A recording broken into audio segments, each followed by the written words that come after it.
Jhikargachha pilot বালিকা উচ্চ বিদ্যালয় ঝিকরগাছা যশোর কর্তৃক আয়োজিত আজকের এই অনলাইন ক্লাসে আমি মোহাম্মদ মনোহর হোসেন, অ্যাসিস্ট্যান্ট ইংলিশ টিচার, অত্র বিদ্যালয়।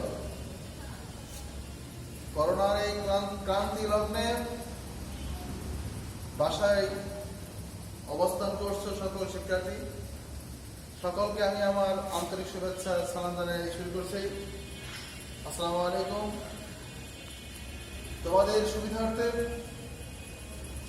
আজকের এই আয়োজন। বিগত দিনে আমি একটি টিউটোরিয়াল ভয়েস উপলক্ষে ইন্টারনেটে ছেড়েছিলাম।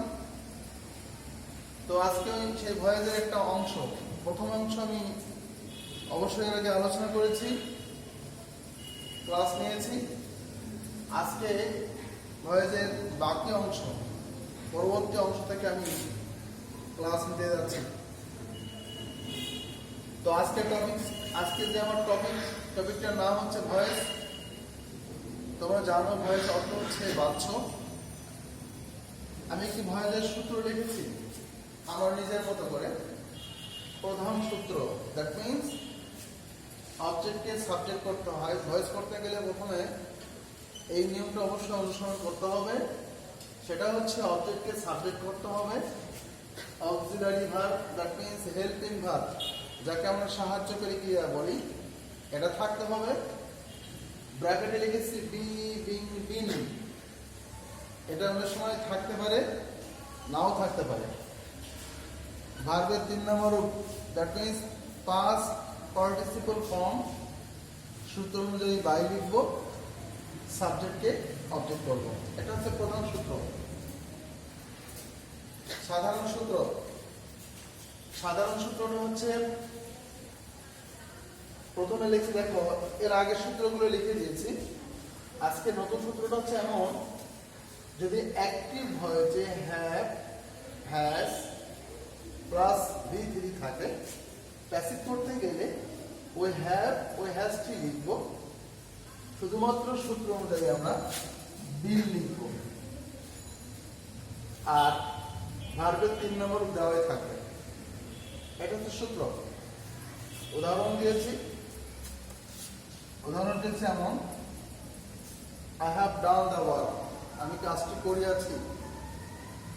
এই সেন্টেন্সের সাবজেক্ট হচ্ছে আই, হ্যাভ ডানটা হচ্ছে ভার্ব, দ্য ওয়ার্ক হচ্ছে অবজেক্ট। এখন ভয়েসের নিয়ম হচ্ছে, প্যাসিভ করার বৈশিষ্ট্য, প্যাসিভ করার নিয়ম হচ্ছে অ্যাক্টিভের অবজেক্টকে সাবজেক্ট করতে হয়। অবজেক্টকে সাবজেক্ট করেছি। আমরা জানি নাউন, যে ওয়ার্ডটি নাউন হয় তার অবজেক্ট যা হবে, সাবজেক্টটা তাই হবে। তার মানে অবজেক্টকে সাবজেক্ট করেছি। যেহেতু সাবজেক্টে এক বচন, তাই আমি হ্যাজ লিখেছি। সূত্র অনুযায়ী বিন লিখেছি। প্যাসিভ মানে ভার্বটা পাস্ট পার্টিসিপল ফর্ম হবে। পাস্ট পার্টিসিপল ফর্মটা দেওয়াই আছে। সূত্র অনুযায়ী বাই লিখব। সাবজেক্ট আইকে অবজেক্ট নি করেছি। কি দেওয়া হলো? অবজেক্ট সাবজেক্ট করেছি, এক বচন তাই হ্যাজ লিখেছি। সূত্র অনুযায়ী হ্যাভ হ্যাজ থাকলে বিন লিখতে হয়। প্যাসিভ ভয়েস মানে V3 করতে হয়, V3 করেছি। সূত্র অনুযায়ী বাই লিখেছি, সাবজেক্টকে অবজেক্ট করেছি। এখন আমি তোমাদের এই সম্পর্কে আরেকটি সেন্টেন্স উদাহরণ হিসেবে দেখাচ্ছি, তোমরা দেখতে পারো। Rakib has solved the matters.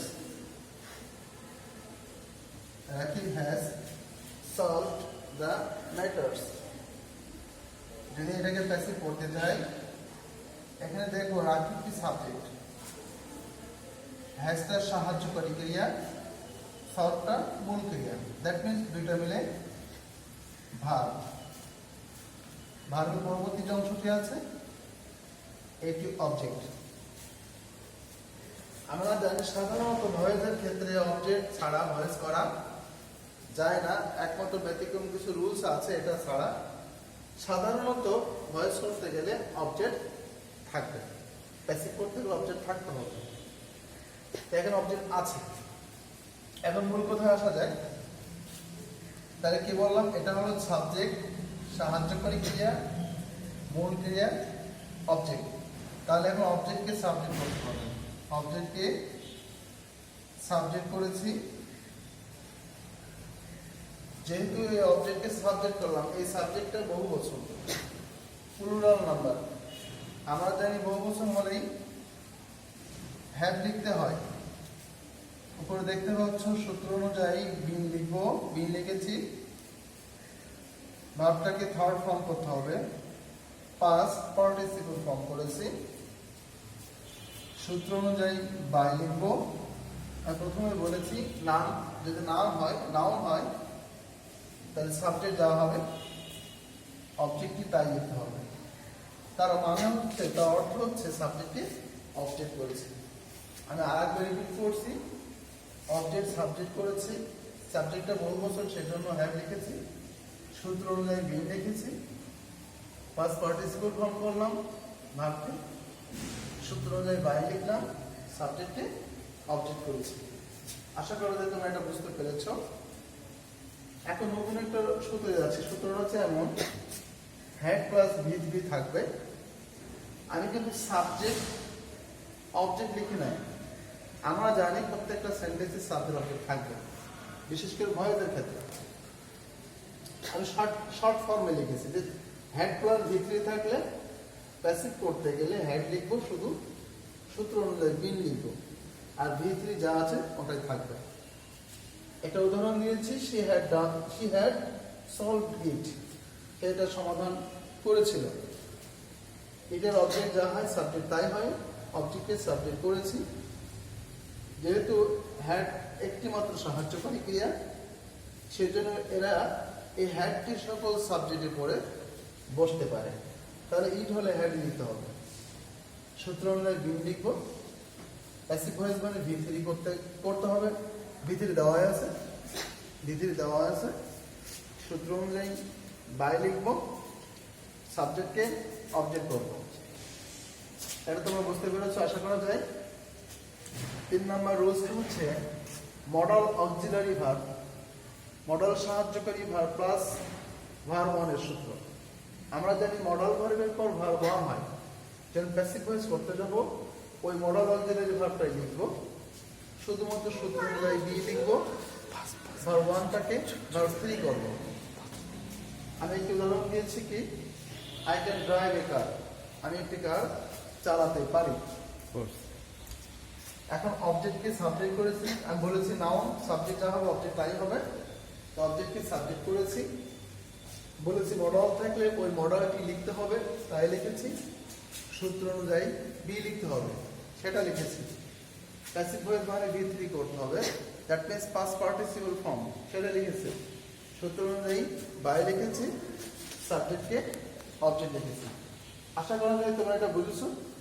আমি এর পরবর্তী ভয়েসের আরও কোনো ক্লাস নিলে সেই ক্লাসটি এর পর থেকে শুরু করব। আশা করা যায় এই ক্লাসটি তোমাদের জন্য অনেক হেল্পিং হবে, অনেক সহায়ক হবে। সবাইকে ধন্যবাদ। আসসালামু আলাইকুম।